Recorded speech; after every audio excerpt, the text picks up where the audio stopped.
So we'll just start off. My name is Sarah Olubumiweche, and it's a pleasure to be here once again.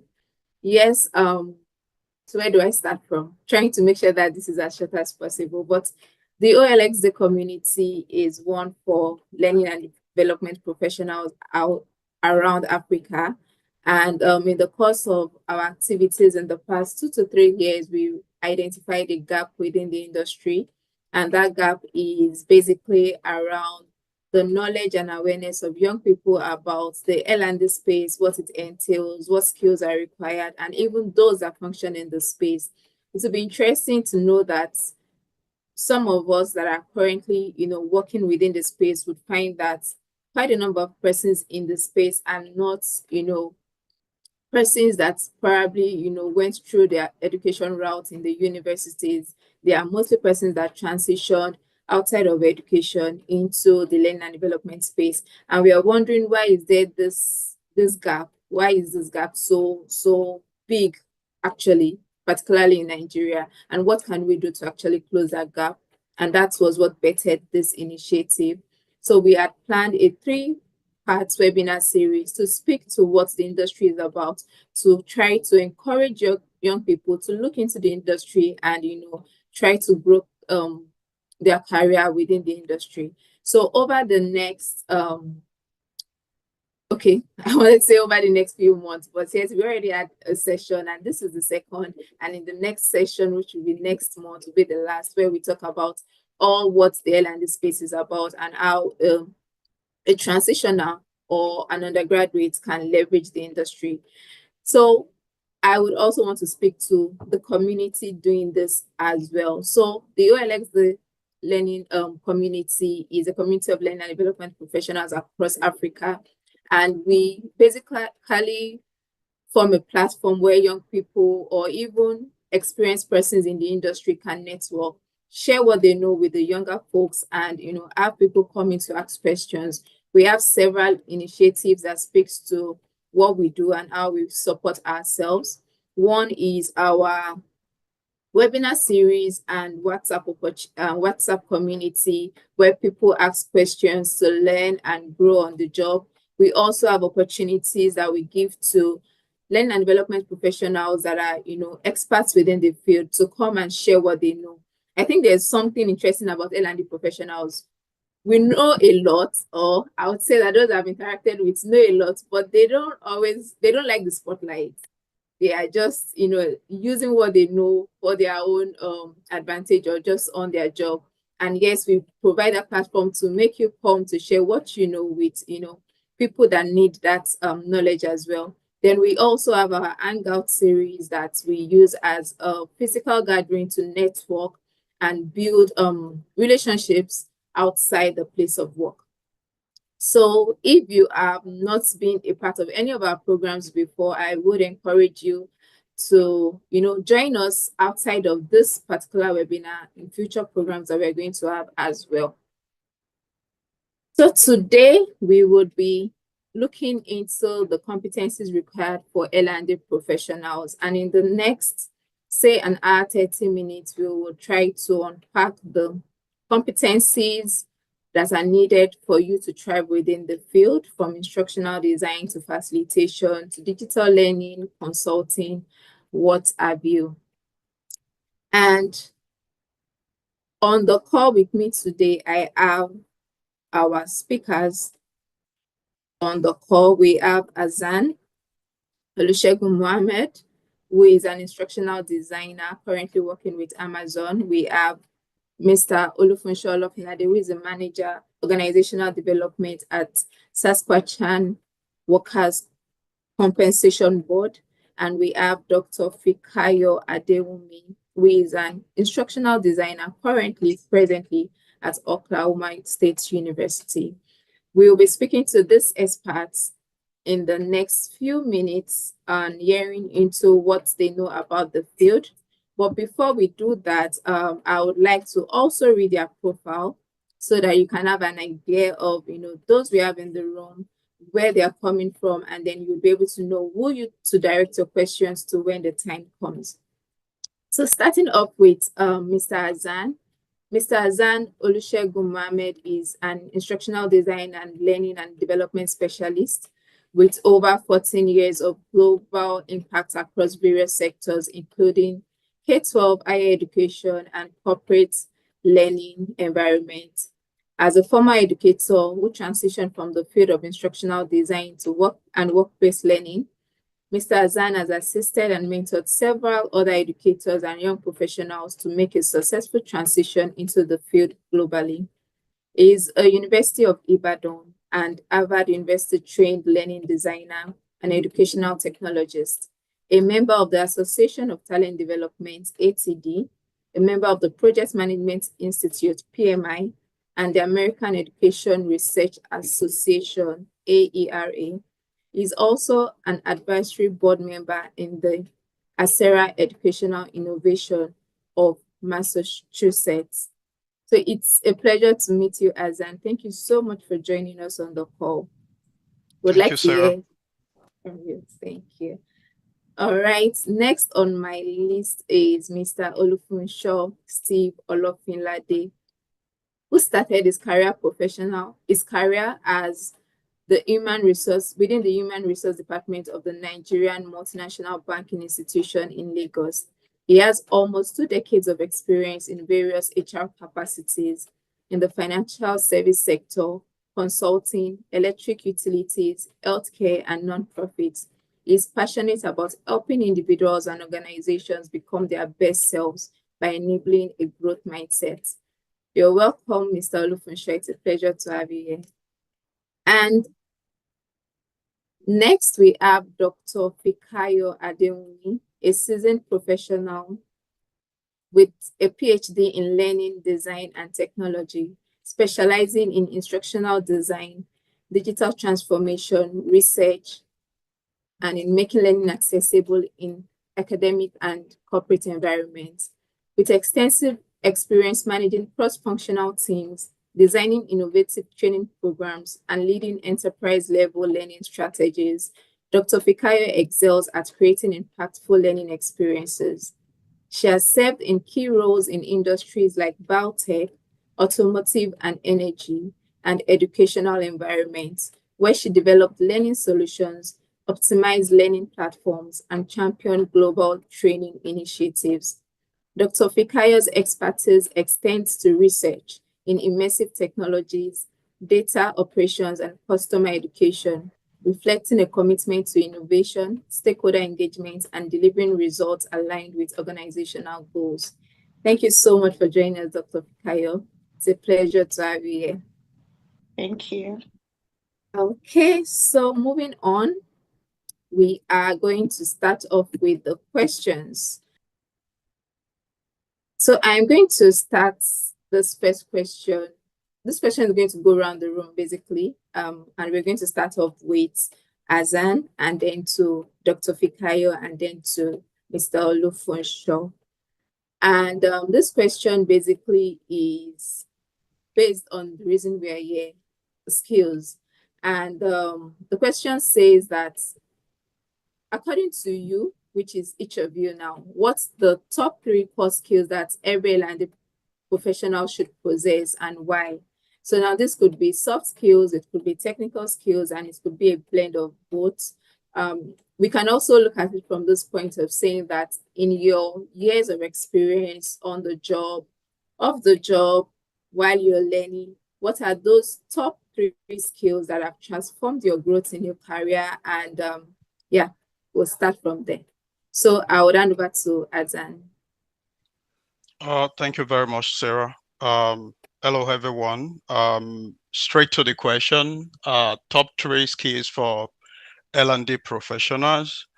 So for me, I would say, in addition to role-specific skills, like what an instructional designer needs is different from what a trainer needs, is different from what a learning analytics specialist needs, or maybe an HR business professional. So there are some roles that there are some skills that are specific to some roles. So in addition to those role specific skills, which I will not go to because of the scope of the question, as an L&D professional, you should know the purpose of L&D and most importantly, also know the dynamics surrounding the achievement of the goal of L&D. So I'll break that down a little bit. So what's the purpose of L&D?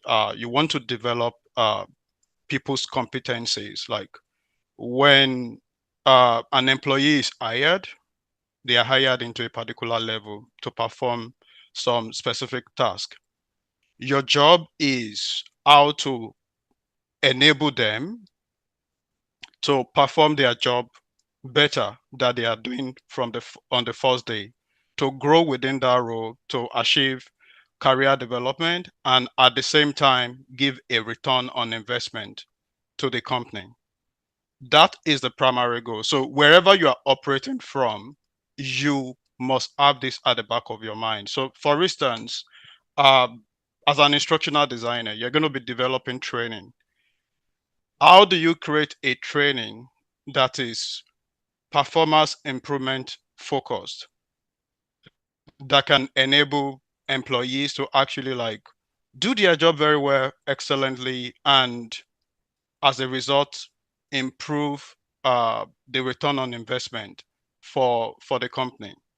So if you go around the industry or from wherever you work, you must have seen that people tend to like just throw out MCQs as a means of assessing a training they've done, which is not the best thing, because what you want to do every time is you want to put the people in the context of their job. For instance, you use experiential learning, you use scenario-based learning. Oh, as a customer support specialist, you are meeting this type of customer. How are you going to undo it? Or what's the next step? What do you recommend? And things like that. So you must know that your purpose is not just creating training or just shunning out instruction to people. You want to improve their performance. The other thing I mentioned is the dynamics surrounding learning and development. There are a lot of dynamics that influences the achievement of the goal of learning and development. You talk about learning science, you talk about technologies, you talk about the adult learning theory. For instance, when you are creating a training, and I'm still speaking for an instructional designer now, like as an instructional designer, you are creating a training, you are creating training for adults. You are not creating trainings for babies at the workplace. And these adults are kind of very peculiar. Like they want to know, why should I take this training? What will it do for me? Is it gonna like help me do my job better? And what does it mean? Like, if I get this competency, do I get promoted? Does it contribute to my KPI? And in terms of learning science, there are a lot of things we borrow from learning science. And I know a bunch of people on this call probably have education background, and you know a lot of theories and a lot of frameworks and all of those. All of those actually have implications for what you do. So um, in terms of learning science, for instance, there are some things that are proven by research that kind of improves your delivery as an L&D professional. So if you gather people in a room as a trainer, you want to deliver a training, and your training is just like you talking at them like your kids, like you're just throwing stuff at them. It's not going to work. Like you need to first of all make it clear, oh, adults, from the adult learning theory, adults need to know why they're learning what they're learning. They want a problem solving approach. They want you to give them tasks that will get them to like apply what you're talking about.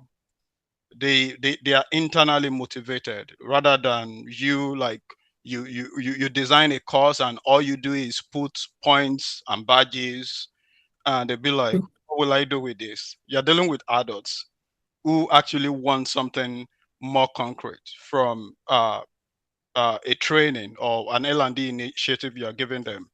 Still speaking of the dynamics, like I said, everything is now about training. after you give a training to employees in the workplace, what are the other things you need to put in place? What about the learning culture? What about opportunities to shadow? What about the opportunities for mentoring?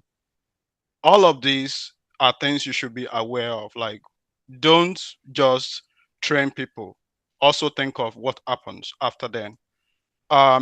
That's my first point about the skills needed for by an L&D professional. So there are other things like uh, knowing how to establish the need for your initiative. I'll take this away a little bit from training. You must have seen people where they just, because maybe coaching is a buzzword, for instance, they want to coach everybody, and everything is not about coaching. Like, coaching cannot solve every problem. So for instance, if I work remotely and my laptop is giving me issue, um I don't have good internet at home, and I'm not delivering, you think I need coaching.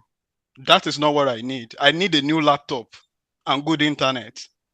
So knowing the need for all your initiatives, whether a training, how to use data to actually like gather insight about what people actually need. Speak to them, ask questions like, what do you need? Like, that capability to do your research and make a solid conclusion on what your audience needs is also very important. And lastly, I'll talk about stakeholder management. You're going to be working with people within your team, outside your team. You're going to be put in rooms where you have C-level executives, and you must be able to manage them. The way you communicate with them, the way you manage situations, maybe they say things. So for instance, I've been an instructional designer for a while, and one experience that I can point to is SMEs just throwing content at you. Like, your course is almost done, close to implementation. Then there is a director somewhere who thinks a 103 PowerPoint should make it into the training. So you must be able to give them concrete, you must be able to communicate it in a good way, in a way that you do not offend them. Because one of my mentors will say every adult knows how to manage their ignorance. So instead of them accepting that they were wrong, they are going to probably get you fired from the business. So you must be very careful how you manage people, how you manage conflicts, by explaining to them, sir, you've given me a PowerPoint of 103 slides, and unfortunately, 99% of what I'm saying here does not speak to the goal that we agreed on at the need assessment and need analysis phase we've been working on all along. So what does this mean? Are we going back to like rescope this project? Because I'm going to need more time. So I'm just going to stop there and let Fikayo make some additions. Thank you. All right, thank you. I hope Pika has something to add. I think you did a lot to that, but yeah, over to you, Dr. Pikayo. Yeah, I think I agree with Azad. He has said everything that there is to say about the three major skills, like top skills you should have as an instructional designer. But I think I'll just add to a few things to what he has said, and I'll probably start from his last point about stakeholders engagement. So as a learning designer, an instructional designer, a facilitator, all of those titles, you're a consultant and you will get to work with a lot of stakeholders. You work with managers, you work with different people in creating e-learning models or whatever materials you need to create for your learners. And in doing so, you need to own your project. That's something that is very important. You need to be able to own your project, because if you don't do that, learning design is a very iterative field where our job comes with various situations. And at any point in time, somebody can come to you that, oh, yeah, I think we should do this, we should do this, you should do this. Owning your project and backing them up with foundational knowledge is what would make you is something that will make you excel. And by foundational knowledge, I'm talking about instructional design principles. All of these principles, when it comes to adult learning principles, if you are saying no, you should be able to back it up with facts as to why you are saying no. If you are saying this is how you think you should, being a consultant, you are the expert in the instructional design space, and you should be able to give reasons why you want your the design to go in a certain approach as to another approach. So you should be able to back it up with foundational knowledge. And touching on foundational knowledge, I would say the main reason why we do this is for either knowledge acquisition. You want people to learn something new. You want them to have a change in behavior, or you want performance improvement. And all of this have different principles that can guide you when designing and doing all of that. So talking about knowledge acquisition, you want to be very familiar with theories like cognitive theory, constructivism, because these are the things that will back up your design. They are things that are behind the design or the learning model. You People would not see them, but you as the designer, you are the one that would know why this is in this. So you need to have that knowledge if it's going to be like a knowledge acquisition, because to be honest, training is not always the solution. If there's a performance gap, training is usually not always the solution. Sometimes it might be increase in pay. Increase this pay for these people, let them get more pay. And like Azan said, my laptop is the problem. I have the skills needed, but I don't have the resources to Absolutely. execute.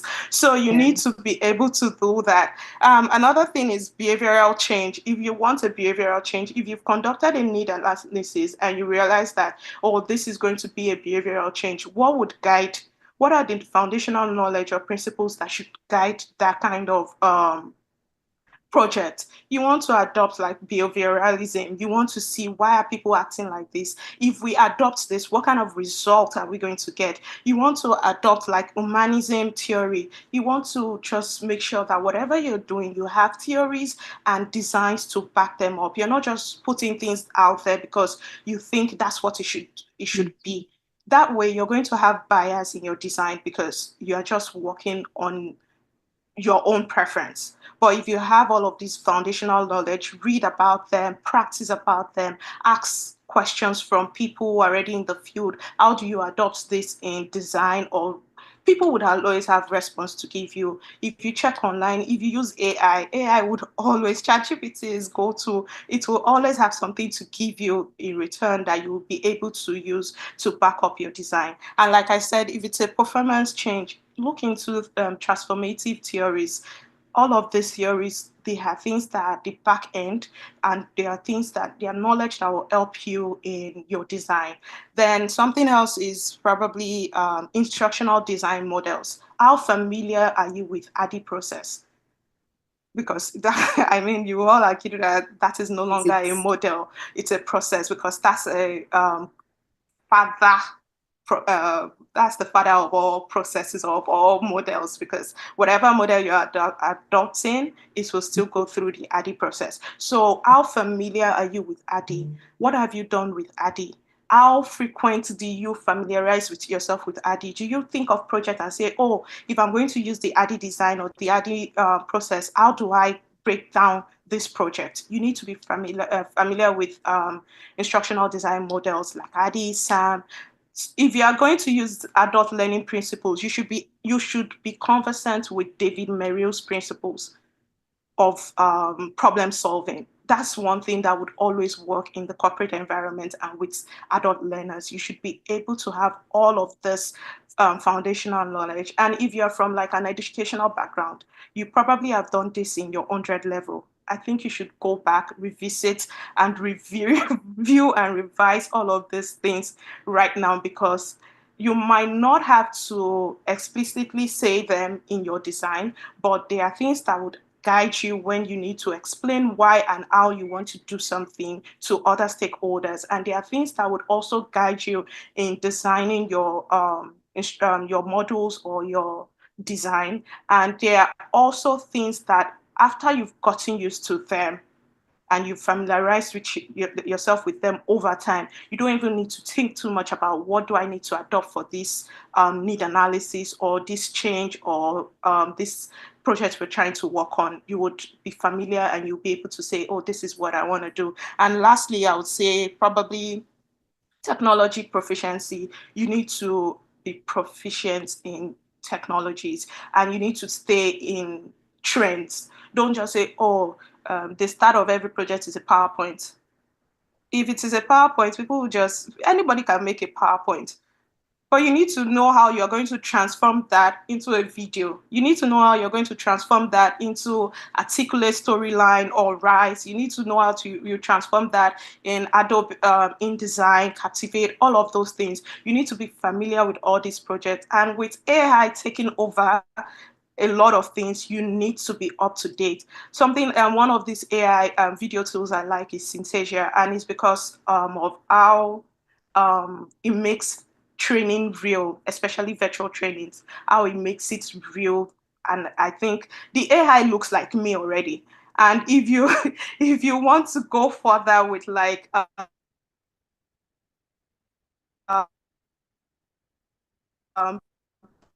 paying more and all of that,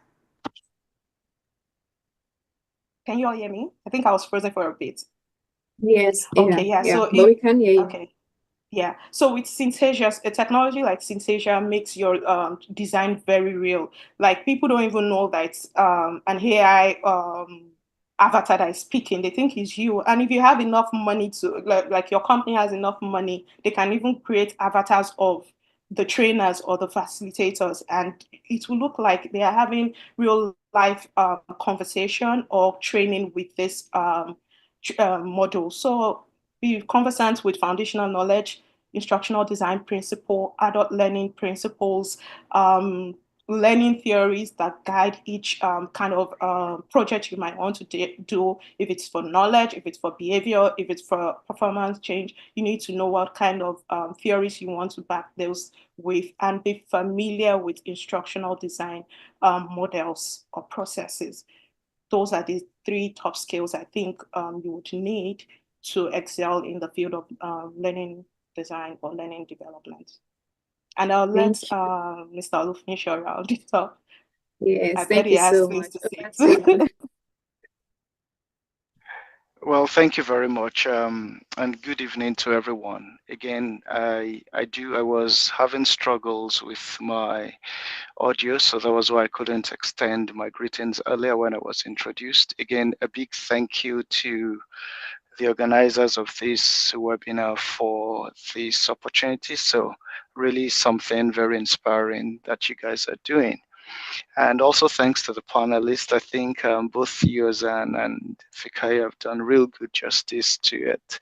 I think for me, I'm just going to come at this from I guess from a slightly different angle. And that angle is because I am a transitioner. I don't have technical education in things like instructional design or formal education, let me put it that way.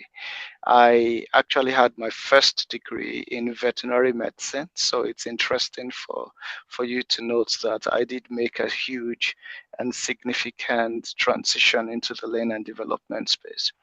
But be that as it may, I will say that the learn and development space is several miles wide and several miles deep as well. So it depends on what niche you're trying to play in. But I do want to latch on to a thought that you really raised, Dr. Fikaya, where you did mention that you have to wear the hat of a consultant. So for me, I think for anyone here and listening, the biggest skill that I found, especially in the workplace, in relating with people, in demonstrating the value that you're bringing on board, is cultural intelligence and adaptability. And the reason is simple. You can be extremely valuable, you can be extremely competent, you can be extremely technical, But you see, culture defines how best that value can be received or recognized. So you have to be able to understand the context within which you are wanting to deliver that value.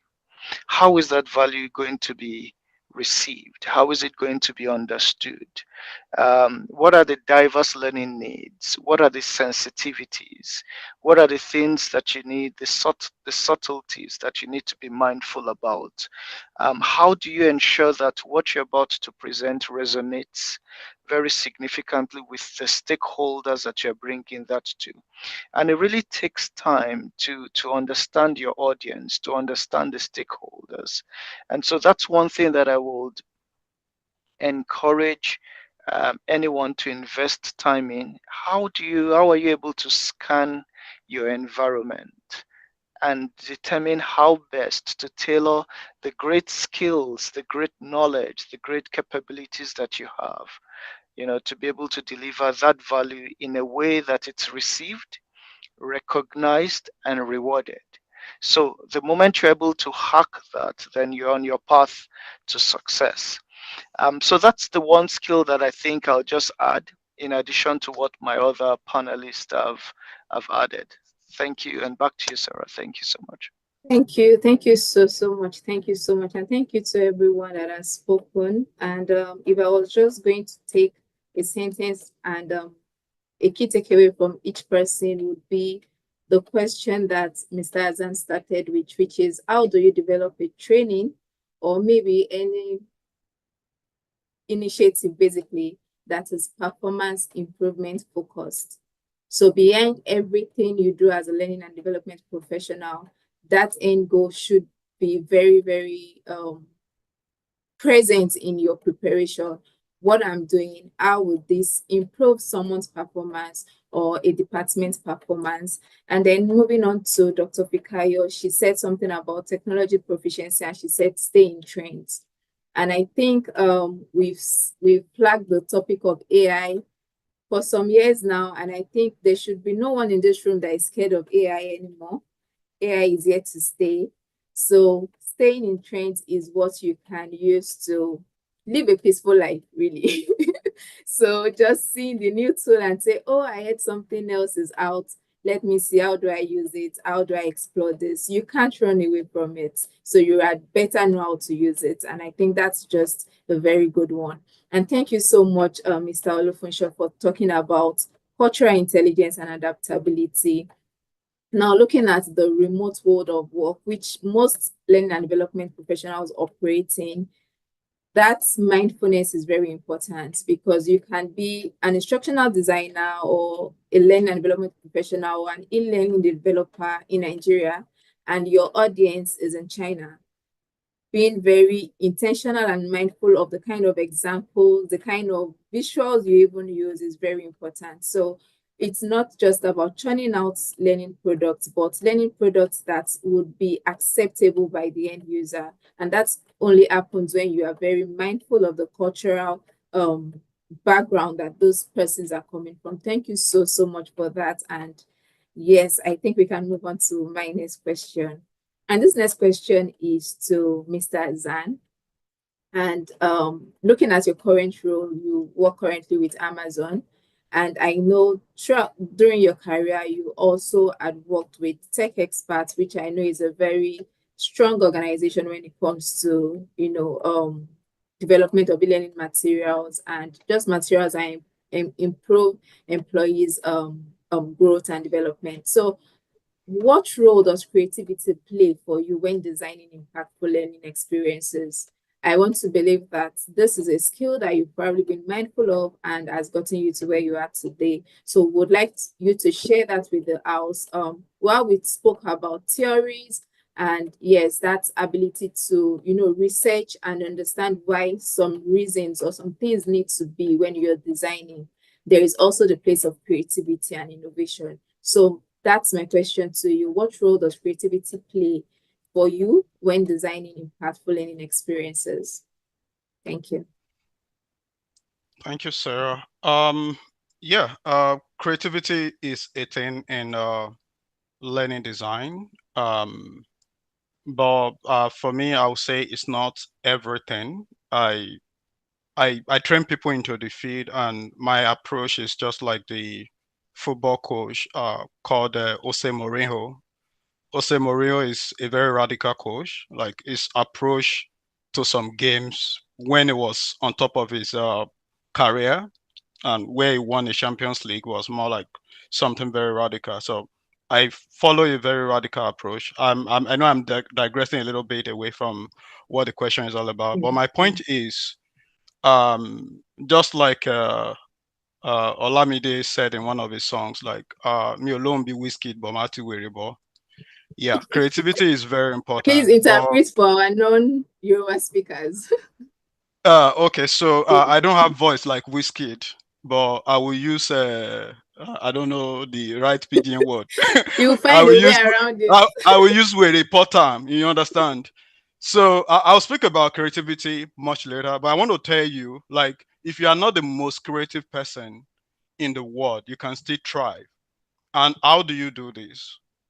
Follow the industry leaders. Join professional groups where you can see what others are doing. Like there are a lot that has been done already. So you at times you don't have to invent something entirely different from what people are doing. All you need to do is to maybe adopt or adapt what somebody else has done or what you yourself have done in the past. That is what I've found over the years. Speaking of creativity, like I said, it is very important. I just have to put that one first. Um, Empathy is one of the steps of design thinking. Like you need to like empathize with your audience to actually know what is their need, and after knowing that, you need to create something that actually would meet that need. So it is your responsibility to now use your creativity to come up with a solution that will meet that need. So the fact that uh, a company A did something to solve so challenge, it does not mean it's going to be uh, applicable or usable in context B or your own context. So you need to use your creativity to play around the dynamics and make that solution suitable for what you need. And at times you need to create something entirely different from what anyone has seen. So now we're in the age of AI where you could speak to ChatGPT and say, hey, I want to create this. What ideas can I incorporate into it? So it's not your sole responsibility to take up uh, that role of creating something new.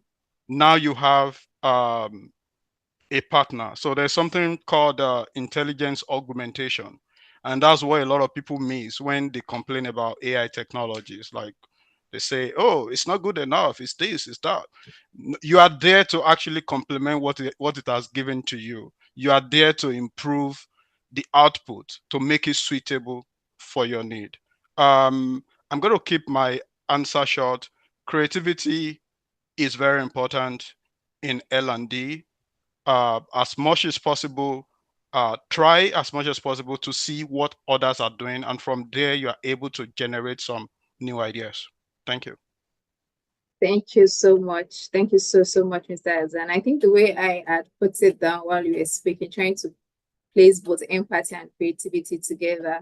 And what I had captured was that creativity should not be expressed outside of empathy.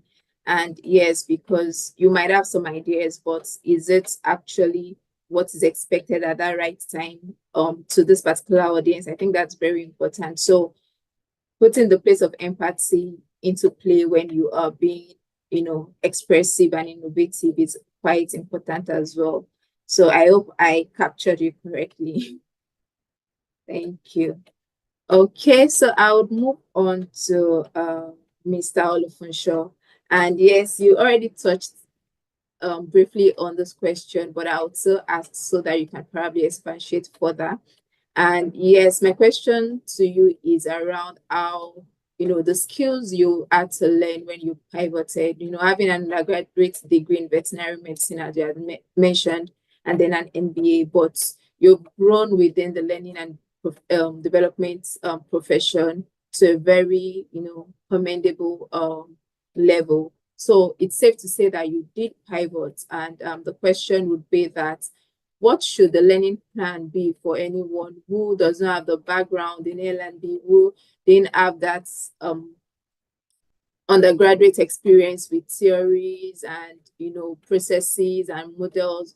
What should the learning plan be for such a person that is trying to venture into L&D and become an expert within the field? How was it like for you? And probably what extra tips did you learn, while on the job? Well, thank you very much. I think that's a really good question. I think first thing is the foundational skill that you require, especially with my own example and case in context, is just curiosity. But again, related to that is courage. Now, courage because there is some value in having the formal and technical education, and it gives you some credibility. But you also have to build the courage, and I think Dr. Fikaya mentioned something around owning the owning things, like owning the position, owning the role, owning the content, owning the platform whenever it presents itself. Because there could be moments where you sort of feel that imposter syndrome, especially when you're surrounded with people that speak the technicalities of everything learning and development. But be that as it may, everything that you need to learn, it's available to you. You've got AI, you've got so many things. So it's really up to you. I think it's based on your desire to learn. But let me go straight into the question. I think if you're thinking about making that pivot, like you had mentioned, from a non, I would say maybe even learn and development background into that, I would say that first you have to be clear about your goals, and I will typically phase that into like three levels. For the first phase, your goal is to build foundational knowledge, and start applying skills and find the opportunities to begin to apply skills in a supportive environment. So some specific examples of things that I did was to shadow experienced learn and development professionals in training sessions, in coaching and facilitation. So that's one example of something that I began to do. You would also look for opportunities to assist in developing training materials or e-learning content. You ask for the tools, for the platforms and the tools to do those. You can also volunteer to co-facilitate workshops. Sessions like these are really good platforms for you to start to hone those skills. So you volunteer, and also for sessions where you onboard people. So sometimes even in organizations, you have new joiners to your company. You can volunteer to say, can I hold a session with these individuals just to get them up to speed? I'll tell them about what I do, and then you receive feedback as well. Just like also Hazan had mentioned, you can find a mentor. There is no need for you to reinvent the wheel. Someone has probably gone through what you're trying to accomplish as well, and has gone through that. So find a mentor in that field. Join communities like the OLND. Request feedback. You have to be a feedback junkie. You have to thrive on feedback and never take feedback personal, because sometimes it can be very challenging. So you have to know how. In fact, receiving feedback is a skill that I always encourage people to develop. It's underemphasized, but it's such a big deal. And then just go to Coursera, go to LinkedIn, read books. A good book that you can find is, The Art of Coaching. understand what cultural intelligence means. I'm very big on that because it's just an enabler. If you're culturally intelligent, your time to competence really shortens, so that's something I would recommend. Now, on the I guess on the maturity end of the spectrum is when you want to now become very strategic. So you're beginning first, and then you're finding your entry into that. You're looking for the opportunities, and then you're growing in between. That's highly when you become a professional, proficient, strategic. You also have to develop deeper expertise. Start to design and deliver small skill trainings. Start coaching. Like, for example, I started to move. For example, in the bank, I had opportunities where I moved around locations across the country.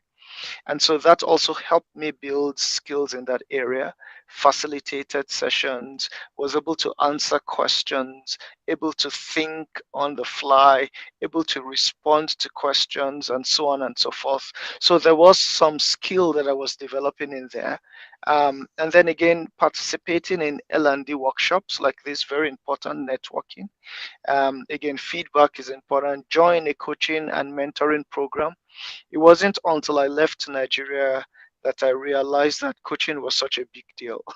you know, it's such a big deal in this climb. So that's something that I would say that you might want to invest some time in, because there is an expectation for how coaches are supposed to present, or how they there's a discipline around coaching, is what I'm trying to say in essence, right? So it's good to be versed in that. And then over time, the opportunities will show up, the opportunities to speak at conferences like this. You can also be a panelist.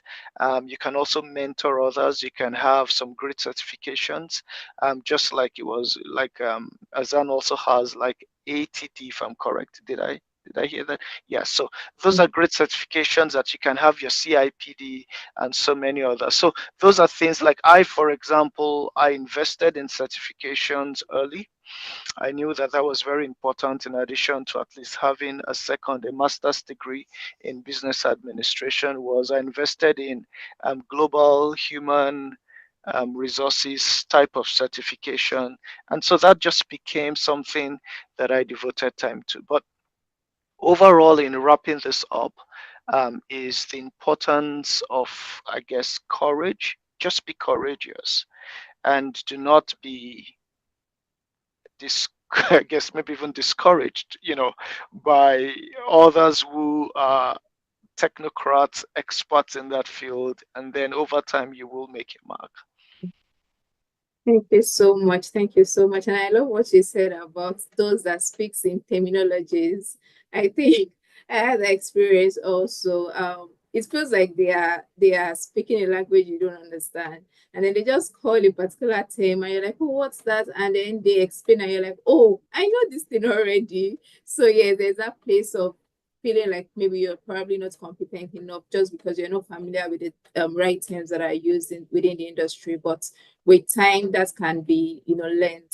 And I also love your point about finding a mentor and also being one yourself.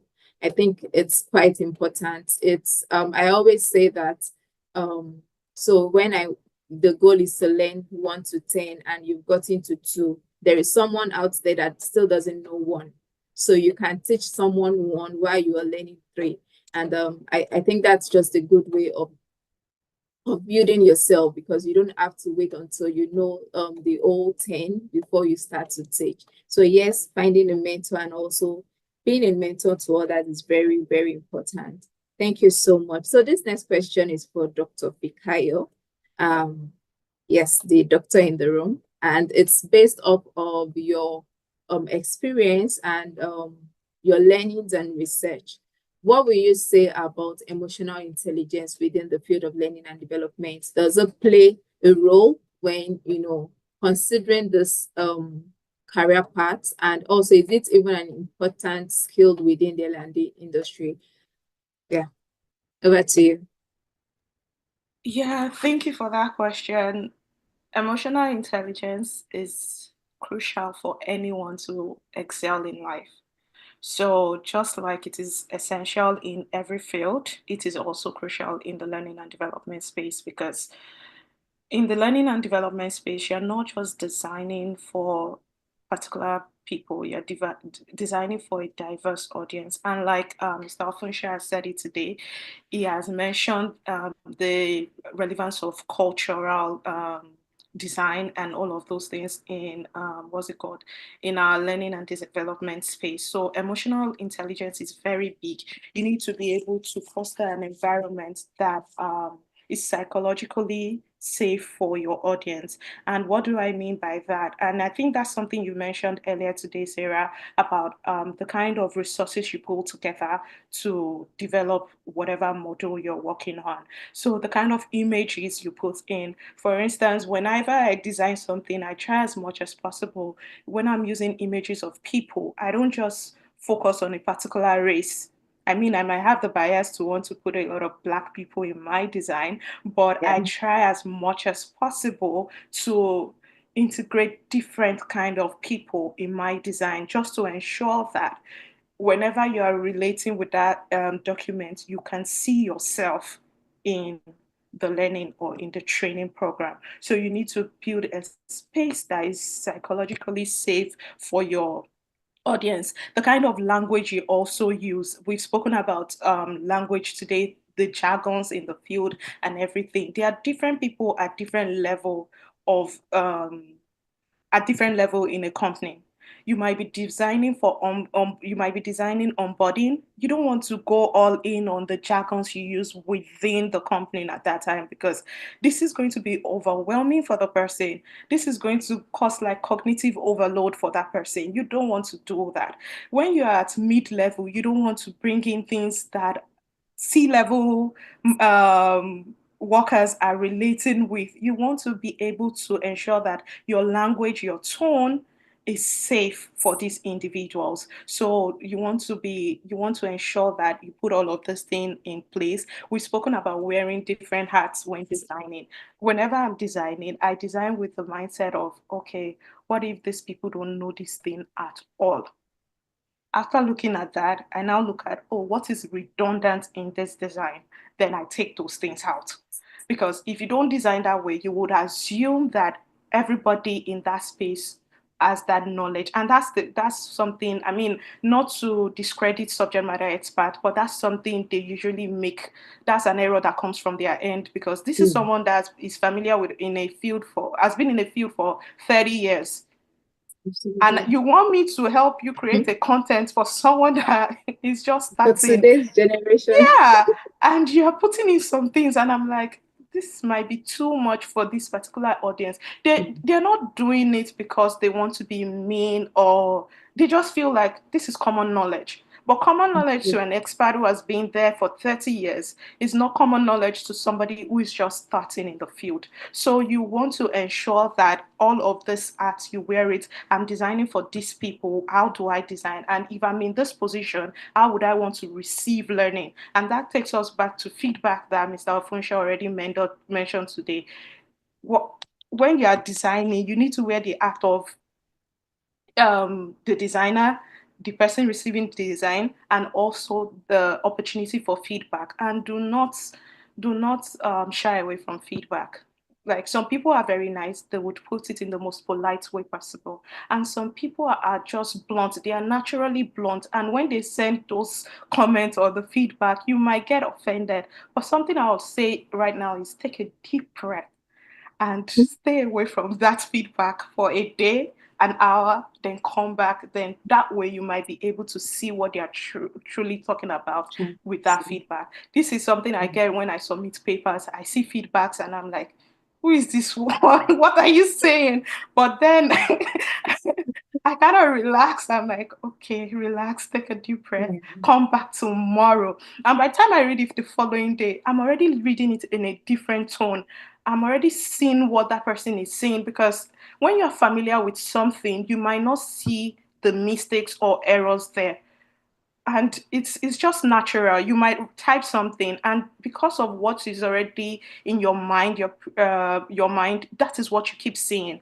You don't see what other people are saying. So you need to welcome feedback as much as possible. And when you are giving feedback, as we're saying that some people are blunt, you need to be nice when giving feedback, because you really do not know how the feedback is going to meet that person. You don't want to discourage people from starting their career, or you don't want to discourage people from exploring. Some people can go all out on being creative when they design, and I'm like, please, where's the content? It is beautiful, but where is the content? So yeah, you want to be really empathetic when giving feedback. Don't just go all in and be, I know that sometimes you might be like that, but be empathetic when giving that. Then the L&D field is very flexible, and you should be open to that flexibility. Like Mr. Azana said today, you might start working on a project, you're almost at the end, and someone will tell you, oh, this, I think we should go this route.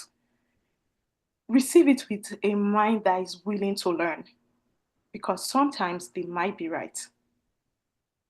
Most times they are wrong, but sometimes, like a lot of times, they might be right. And you need to take a step back, be flexible to adapt that this thing. And I'll say something that is different in the corporate environment and in the academic space is that flexibility. In the academic space, we can start a project 2 months, 3 months before execution. We have enough time for that flexibility and all of that.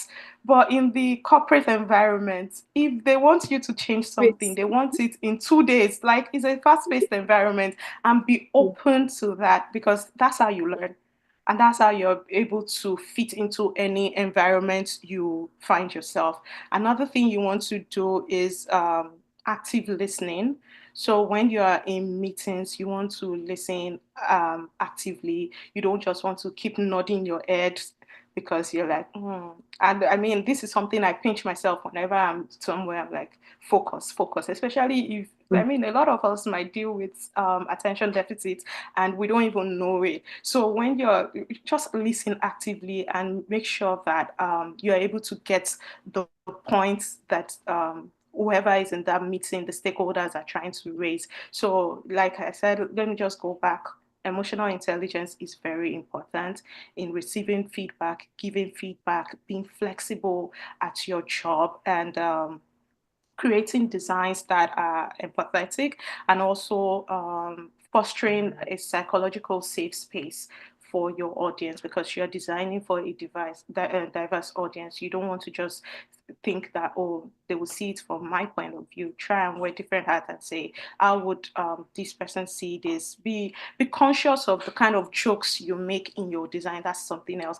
A lot of people, you might find it as a joke, but someone from a different race might not see it that way, might find it offensive. So you want to ensure that you have culturally relevant design and all of those things. This is very broad and cannot be summarized in just 5 minutes. So yeah, and I mean, read about it. If you see any opportunity for where they organize speeches or talks or workshops on emotional intelligence, always attend, because nobody's going to say it all. At every meeting, you might have something new to take away with you. Thank you so much, Pekaya. And just checking on your active listening, I want to check within the room if people are still listening actively. So who can just type in what Pekaya said last? I'll be waiting for that in the chat box just to see that you're listening actively to this call. And I would call on Mr. Olufunsho to just add a bit to what Pekaya had said. So I am waiting. Please drop what she said last. Let's test our active listening. Over to you, Mr. Olufunsho. Thank you so much. I just wanted to extend a little bit on, or expand a little bit on what Dr. Fikaya had said in regards to active listening. I think, in my experience, that is a very, very important skill that I will encourage every L&D professional, and indeed anyone, to really develop. Now, that is because the span of attention is getting shorter by the day. And so the ability to really stay in a sustained energy in a conversation is also dwindling. Now, so as you get into conversation, in fact, I say the goal of listening is not to respond, which I see mostly today or experience. It's really to understand perspectives, because without listening, you are not able to reframe, you are not able to re represent what you thought, what you've understood, right? So I think it's very fundamental that that skill is extremely developed. One way that I do, I help myself stay active in the listening process is that I always have with me notes. I mean, a note and a pen. I always take notes to ensure that I'm able to speak, to able to capture specific thoughts and be able to reference them when I'm reframing or when I'm either responding. So that's very helpful for you to stay in that conversation. I recognize that there are distracting moments. There are times that our mind tends to wander, but it's also important, like you can say, I have a pen in my hand, I'm taking notes, I'm ensuring that I'm also learning in the process, learning from the panelists as well. So I found that very helpful. Listen more, talk less is what I always say to people. It helps. Thank you so much. Thank you so much, Mr. Michelle. Thank you so much. And yes, I hear you. When looking at the career part of learning and development professionals, the mindset that we know a lot, or we are the we are the custodians of learning. There is that bias when it comes to taking feedback, because someone says, oh, I think this person needs this and this, and then you are thinking, do you know the theory I put in place, or what I was thinking about when I was putting the slide together? Do you know, what do you know, what do you know? And that comes in, and sometimes it prevents us from being the best of ourselves, because as much as you understand the theories, as much as you have that experience, you're the custodian, you're the one creating the initiative, the place of the learner is very important. And that's why, as learning and development professionals as well, I think being someone that is very interested in needs assessment also makes your work easier, because that process of going through a thorough needs assessment before you bring out your initiative helps you to hear what the learners are expecting, and you're able to present what they want. So you're not just presenting based on your own knowledge, you're able to listen to their feedback and put that into consideration when you are supporting them to make sure that they improve on their performance. So we've said this again. I think Mr. Adedoyi really loved that point about feedback earlier. And I think if no one takes anything from today's call, it should be the place of feedback. L&D professionals should learn to take feedback, and they should listen actively. So thank you so much. I want to check in with Afiz. So sorry about the volume, Afiz. I hope you can hear us better now. I think you should also check your volume on your end, because I can hear every speaker clearly on my end. So please check your own volume. Thank you so much. And we have this comment from Olu Jacobs Pascal. Attention span is reducing by the day. We need to listen actively and understand concepts. Listen more, talk less. Okay, I see that is just paying attention to what Mr. Olufisho had said. Thank you so much for that, Jacobs. So now I'm going to yield the floor to our audience. I know you probably have some questions that are so particular to you and you want to ask. Apologies. So I'm going to stop speaking for a while and let us listen actively to our audience. So if you have questions, please raise your hand and you will be allowed to speak. Do we have questions in the room? Let me see. I think we have 44 persons on the call. Okay, I'm trying to check if we have any hands raised. Any question from our audience? I'll just wait a minute. Probably they are trying to put the questions together in a more presentable way. So I'll just wait a minute. Hello, people. We are expecting your questions. And also, I think it would be nice to get some emojis in the chat just to be sure that you are with us. Yeah, please, we would like to get, even if you don't have questions, just drop an emoji to show that you are still in the room. Thank you so much, Shalom. Thank you, Lawali. Thank you so much, Gift. Thank you, Emmanuel. Thank you, Kofoworola Balogun. Thank you, Abigail. Thank you so much, Ayowale.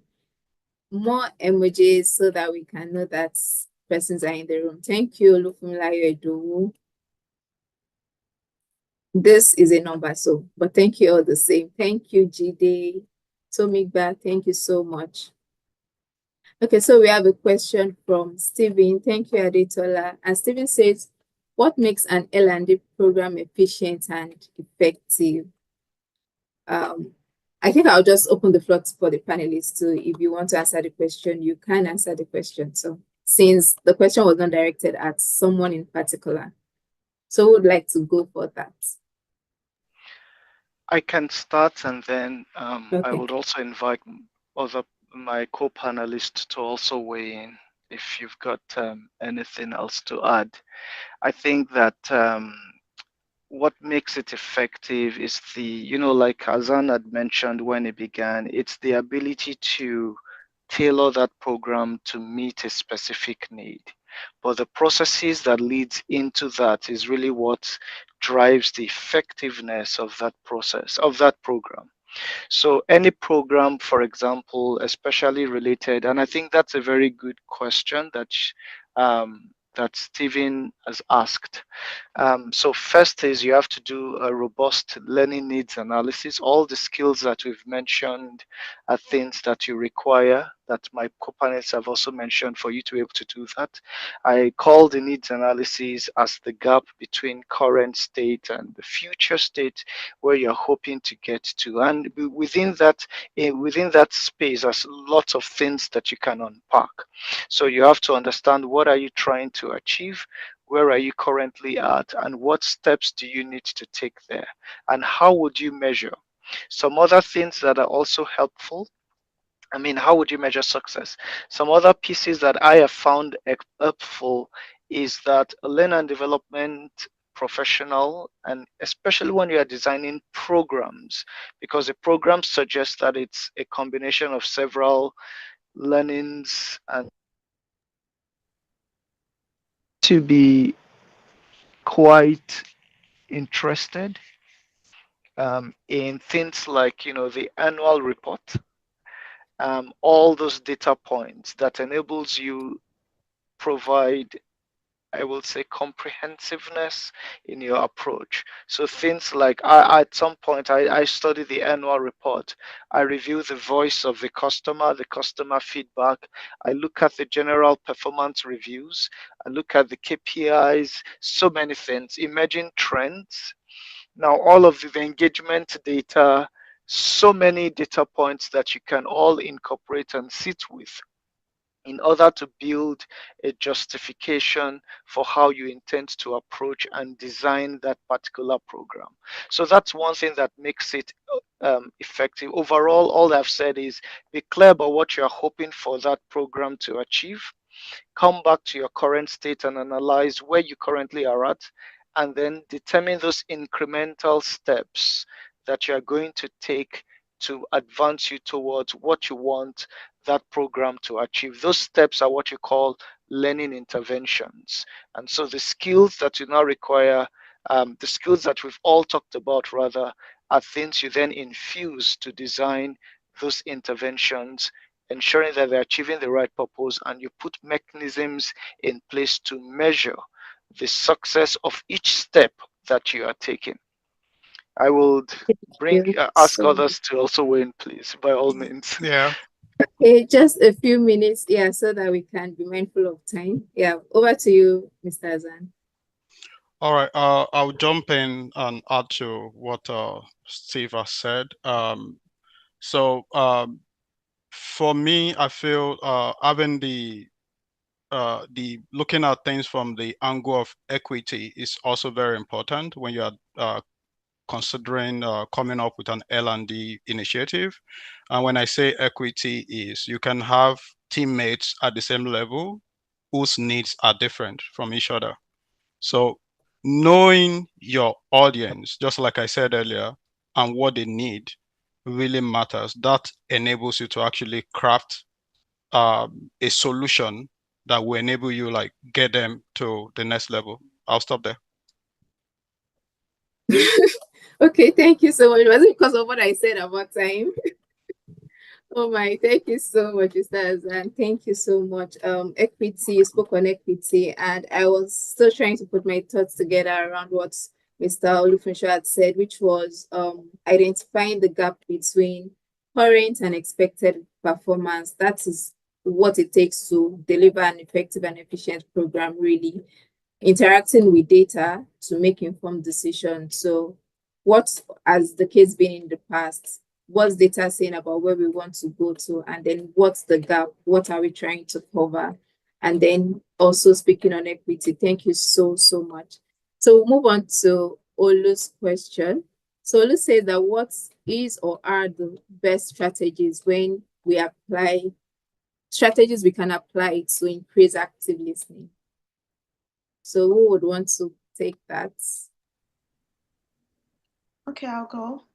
All I right. think Mr. Olufunso already mentioned some of the strategies. He says he takes notes. And something else I do is to add a summary after each meeting. So at the end of the meeting, I check in with everybody that, oh, this is what we have said today, and do I understand that correctly? Another thing is to rephrase in case it's not a broad meeting, it's a one-on-one meeting, or rephrase the statement. If I understand correctly, this is what you've said. If that's not what the person is saying, the person will come over again and repeat what they want. However, if you're not able to, understanding is the ability to rephrase. If you understand what that person has said, you will have the ability to rephrase without going word for word, using that person's word for word, using the person's word, word for word. So the ability to take notes, I think that's the most important thing, be able to take notes, be able to give a summary of what has been said during the meeting. And in case you ask questions, there's a place of questioning to ask questions. Do I understand this correctly? Rephrase that statement so that the person would know that, oh, this is how you perceive the message, rather than just going on with, oh, okay, I think I've taken my notes, or I've done this, I've done this. I think those are the things you should do to ensure that you are actively listening. And I think I'll just go over to Favor's question about drawing a roadmap on being a global L&D professional. Something we've said here today over and over again is the ability to network. And when you're networking, do not feel embarrassed about it. Because at the beginning, you might feel embarrassed, but your own goal is the most important thing. Like, reach out to people. People might not respond. And I'm saying this because I'm guilty. I might not respond immediately, but definitely when it's time for me to get back to messages, I ensure that I reply all of the messages I have that are pending. So do not feel embarrassed when people don't answer your questions. Do not feel embarrassed when you reach out to people. I think that's one thing you should be willing to live with or deal with when you want to network. Network with as much people as possible. Another thing would be to play with tools. If I see something new, even if it's just 30 minutes, 1 hour, I look over it and see, what can I do with this tool? How can I use this tool? Just play with as much tools as possible, because at the end of the day, you will see a job description that would say, oh, this is what we need. And if you're not familiar with those tools, you might not have the confidence to say, oh, this is what I can do using those tools, or even speak to your experience or expertise using those tools. So play with tools, have a community of learners. And I will say this is very important because most of these tools, they are not free. And if at all you get a free version, you get a month free version. But if you have a community of learners that you guys learn together, do things together, one person can create an account on Articulate and all of us can use it within a month. If we have about 5 people in a group that we've decided to work and learn together, we are able to produce 5 different e-learning models using Articulate. We might produce maybe 2 RISE programs or courses, yeah, or produce like 3 storyline courses. But that way, you people have been able to achieve a lot using just one person's account within a month, and you can all adapt it in your portfolio. And that takes me to a portfolio. The world we are right now needs you to showcase what you can do in a portfolio. It goes beyond defending yourself with words, oh, that I can do this. They want to see, how have you done it? What can you do? So if you are able to have this community of learners that you guys come together, create together, use these things together, you would be able to, from the products you have in your meetings and all of that, you'll be able to build a portfolio. And you'll be able to also give yourself feedback on things like that. So yeah, have a community of learners, play with tools, be willing to reach out to people, network. Another thing is to learn other disciplines along L&D. And why I'm saying this is because, for example, Mr. Funshaw would fit in a medical environment, and it would even be elevated beyond someone with just a veterinary medicine degree. Is that what you said, right? Yeah, Yeah, that's what it it would. said. Yeah, when they need someone to lead their L&D, probably a director to lead their L&D space in a veterinary medicine environment, it would be picked above someone with just the degree. And that's because he Yes. has been able to expand his knowledge in that L&D space. He's able to apply that in L&D space. Something else is UI UX. Go for UI UX. Another thing is sales. Learn more about sales, because right now a lot of companies need sales enablers, marketing. Just branch into something else to learn to own that space, so that when you come into the L&D space, you're like, oh, I'm an expert in sales and I'm also an expert in L&D, and I'll be able to align these cross-functional courses together. So you need to show that you are able to do that. I mean, you can just focus on L&D, but L&D would give you, if you learn something else alongside what you've learned in L&D or with your L&D profession, it gives you an edge in any environment. You might want to take up a tech skills, and tech companies are always looking for people in L&D, and they want to see how you can create content courses that would fit, because they want you to be able to know that this person has concrete knowledge about this thing. So if the person, just be a subject matter expert yourself. I think that's the summary of what I'm saying. Just be a Yeah, subject matter thank expert you in a so particular much. field. And Yeah. sorry, lastly, do I need a master's degree? Certifications, yeah, it gives you edge. If you can get those things, certification, master's degree, it just gives you edge above any other person applying without those skills. Sorry, I took your time. No, that's really fine. Thank you so much. And yes, I could hear how passionate you were about learning something else outside of L&D, and that's very important because sometimes we get too fixated on the industry without trying to get other skills as well.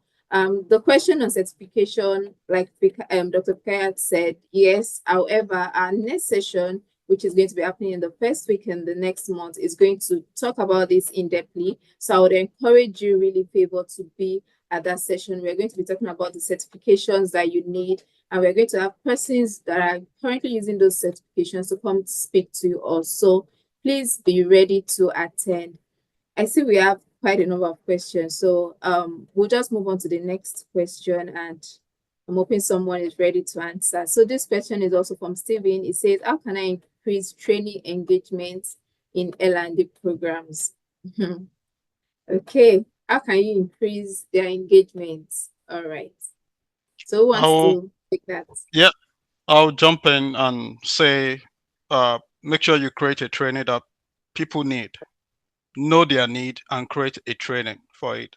That's the straightforward answer for that. Yes. So something that could like help them fill that gap. So if you want to train me on customer service, create a training that brings an expert that I know, oh, this is a reputable person in the field. I know I can learn from this person. people are going to be engaged. So it's not all about adding gamification or putting drag and drop or all of those things. So what can they get out of it? Back to adult learning theory, need to know, what will I get from this? Will it help me improve my performance? Is it relevant to me? That is the primary thing. Thank you so much. Create what people need. I think that's one way of increasing engagement.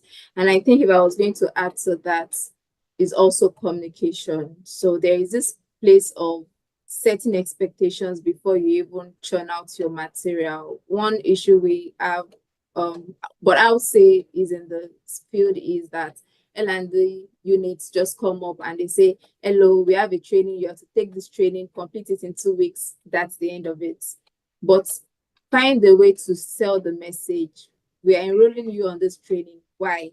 This is the goal of the organization. This is our end goal. And why are you on this training? Because you have a role to play towards this end goal. What is your role to play? And you're able to clearly define what that employee's role is. That way they see themselves within the bigger picture, and it also helps, to increase their engagement.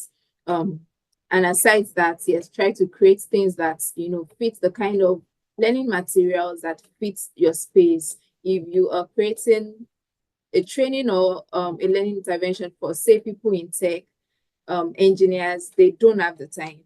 So are you creating bit-sized learning that it's just 2 minutes, 3 minutes, or are you creating a 2 hours course that you expect them to sit with while they are also, working on their engineering expectations? So yes, just creating the kind of things that also suits your kind of learners, I think would give you an edge. So I would go into Omomi's message. She says, Dr. Pikayo mentioned so it's David Mell's principle. I don't know if Dr. Pikayo can help write that in the chat. Then Yes, I also did. she says, okay, all right, thank you.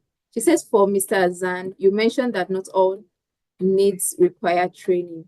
How would you approach communicating this with stakeholders who insist on creating a training? Yeah, that's a very good question. So for me, my approach to that has always been, where is the data? What is the data saying? What's it telling us? Is it like revealing that the gap is actually, so for instance, an L&D professional, a sponsor or a stakeholder might come to you and say, oh, we need a compliance training on the importance of badging in and badging out. And how much data do you have around that? Oh, we actually had a case or 5 cases in the last quarter where 5 people did not badge out. Out of how many people? Out of maybe 900 employees. Should we create a training for that, or just send an email or communicate with people and let them know? I hope you get the point. The point is, does it worth the effort to create a training because 5 people are not badging in and badging out correctly? So you try to ask them questions. Then in some situations, for instance, what people need is just uh, performance aiding learning resources. They just need a database where they need to probably search for how to fix something, and a one pager comes up, the steps are right there, and they use it right away. For instance, if you want me to take a training on something I don't do every day, that I basically do maybe once in a year, it's gonna be like a waste of my time. Like, just create job aids, have a knowledge management system where people can go to do a search and pick up things instead of getting them to waste 1 hour out of their life watching a training that they will not use. Thank you so much. I think when you said, I was just laughing, and that's because we spoke about emotional intelligence, and you said something about they asking you questions, but you also asking them questions, and it's your it's your level of emotional intelligence that helps you to do that to those stakeholders. So when those questions come, go and create training. There's a way you present the whole data, and then they are able to reflect, to even rethink, well, actually we don't need a training. Okay, so what do you think we need? And then you can make more informed decisions. So I would say this point ties to, building your level of emotional intelligence to be able to attend to questions well and also ask relevant questions, and then also owning your place within the organization too. Like Dr. Fikaya had said, as learning and development professionals, we don't just take all the go and do this, go and do that. You should also own your role and, make informed decisions based on research and present them also based on research. Thank you so, so much. I think I wrote something here. For example, when you were speaking about I just need a job aid. I think one thing that is even going on in recent times is organizations are creating like custom chat GPT. So you could have a custom chat GPT for your organization that once somebody says, oh, what's on our learning and development policy on this? It brings it up because you've designed that. So rather than creating a 3-hour training on the policies you use in the organization, can you put together a custom chat GPT for your organization that can answer those questions per time? So that's some innovations also that we can adopt. Thank you so much, Mr. Azan. Let me see how many questions do we have left. All right, so we have this question from Afiz. Quite a long one. I don't know who has read it yet, and if somebody has an answer for it already, or should I read it out? I think I can touch in on that. So he had said, Right. what specific approaches or strategies can I use to address the missing piece and increase my chances of success in L&D job interviews? I think the most important thing is reading your job description. Read it and understand it as much as possible. And another thing is there are AI tools that you can use to prepare for your interviews, because you might not see it. Like I said, because you are familiar with something, there's always possibility for you to miss the key points or the keywords in the description. So if you can go to ChatGPT and preparing for this interview, act as an interviewer, ask me the right questions, focus on the keywords, highlight the key necessary skills, and ask me questions on them. And another thing is the Google. There's one by Google, the Google Interviewers something. I don't know if anyone else is familiar with it, but that's another one you can use to prepare for your interviews. Just make sure you read about the job description and understand what the company does, understand their culture. All of these things, you can align them together and it will just make you stand out during interviews. Then I think someone else can. Yeah, I would Yeah. like to add a thing or two to what you just said about preparing for interviews. When you go into interviews, they want you to tell stories, relevant stories. Use the STAR framework. STAR means situation, task, action, and result. And what that framework says is describe the situation. So if you want to interview in big tech, for instance, most of their questions are behavioral questions. Tell us about a time when you had to do this. What did you learn and things like that? So you need to talk to them about the situation. What task were you given, or what did you do? What action specifically did you take, and what were the results? Then you could reflect on what you learned or whatever. Most importantly, where people miss it is you go into an interview in a corporate space and the story you are telling is how you design a lesson plan. It's not going to work. Yeah. You need to modify your profile to show that I've not only taught students, I've trained adult educators. Like I've designed training for adults, and this was how I designed it, and this was how it was delivered. So I'll stop right there because of time. Thank you so much. And I think your last point just was what I was going to speak to when everyone, had spoken. So our first session on this series was about getting started in corporate L&D.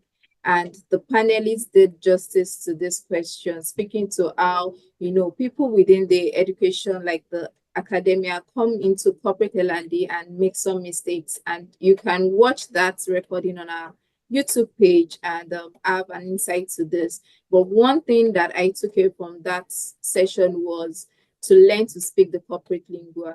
So what you would normally say, the words you would normally use in K-12 might not really sell what you're trying to say when it comes to corporate role. So are you using the right words in your CV? Are you using the right words when you're explaining your stories, when you're telling your story? So that's a bit of it, but I would really encourage us to check out that video on our YouTube page. Thank you so much. So I think this is the last question. As an instructional designer, how do I create a training that will cut across all kinds of learners? Right. Okay, quickly touch on that. Okay, thank you so much. Everyone is welcome to add to that. So I think thinking of scalability and adaptive learning path is something you need to do to cut across all learners. So there's a learning that you can create that will meet the needs of everybody. And an example is probably the company's, what's it called? I can't remember what this is called, but like a company chart of different people, their positions and everything. That's something that meets the needs of everybody, right? But in that kind of training, you can now create branching trainings that would meet the sales department, those probably working in the lab, those working in this, you're able to create a path to personalize learning for each or different environment. And by scalability, create designs that you can easily take something out of it to make something bigger out of it. You can easily edit. And that's something about creating, I think this is an Amazon principle, two-way decision.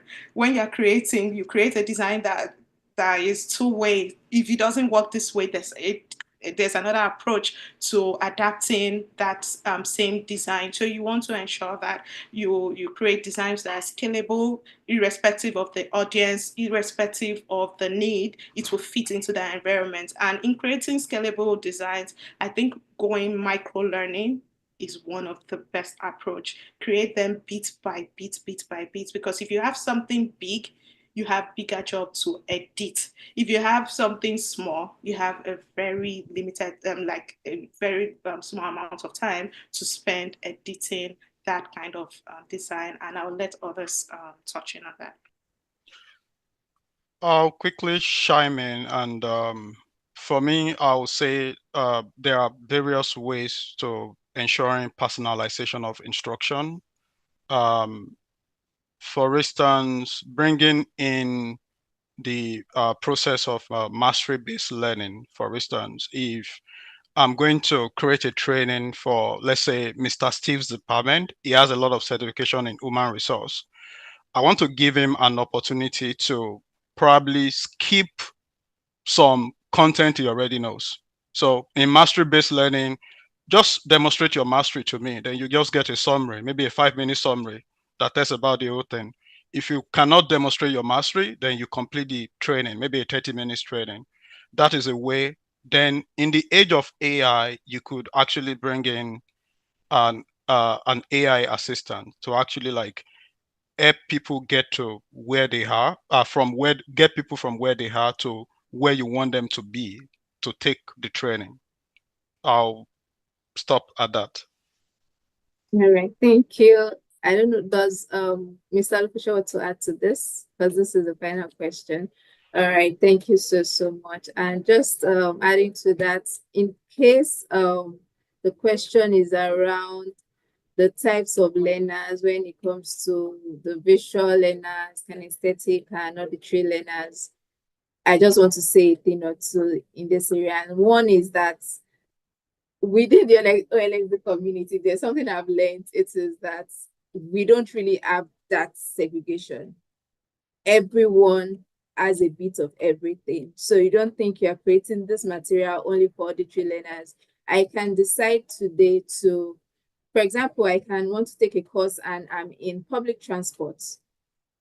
I can hear clearly, but I could decide to, make use of the caption just to be able to complete my learning based on the environment I'm in. So that doesn't mean that I have auditory challenges. So if that's the question, I would say that you create learning that speaks to everything. So you create materials that enable people to make choices. So if I want to make use of the transcript, I am able to. If I want to activate caption, I can. If there are pictures, if there's something explained and there can be a visual representation to make it simpler, you can provide that as well. I don't know if that answers the question, but yes, there is no one person that is pure visual learner, and there's no one person that is a pure auditory learner. Everyone can be a blend of all at a particular time. And on that note, I would want to say thank you. But while this is on the screen, I would also just want to take a last word from all of our speakers. So parting words to our audience, what they should take away after all this has been said and done. So I'm going to start off with Mr. Olufunsho, then over to Fikayo, and then Mr. Azan. Again, just thank you very much for this opportunity to the OL and D community. Really grateful. Just the one word I'd like to leave you all with is just courage. Just on the stage, on the position, keep pushing. Eventually, the doors will open. Success is a process. It takes time. It's not a quick fix. So one step at a time, and then everything would align for you. Thank you very much.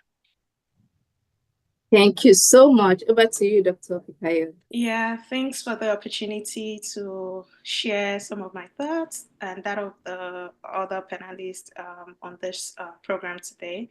I really appreciate that opportunity. And I think something I would like to say is if you ever need someone to review your designs, I'm open to that. I might not respond immediately, but definitely, as long as it's not an emergency, I would respond. Don't call me for emergency. And yeah, it was really nice speaking to you guys and working with other panelists, Mr. Olufunsho and Mr. Hassan. Thank you very so much. much. Yeah, thank you, everyone. I think my message is to folks who are looking at transitioning into core L&D, and my word to you is the fastest way that I found is if you can get an available mentor who is going to take you through the journey. It's going to save you a lot of stress. Like for me, it took me I had my first degree in 2010, and before I had my breakthrough was in 2020. That's 10 years. And by the grace of God, I've seen folks, I've been part of mentoring programs where people are actually they've been able to make the transition within a few months, within a year. So get practical experience as well. That is very important. Don't just base it on you have a distinction or you have a first class in education. That is not what people are looking for. What can you do? So if you can do what they need, go get the skills and come back to them. Thank you. Thank you so much. Thank you so much. I can see all the thank you within the chat. Thank you so much to everyone that joined. Thank you so much to our panelists. We do appreciate it. We do not take this for granted. And we hope to call you again in the future.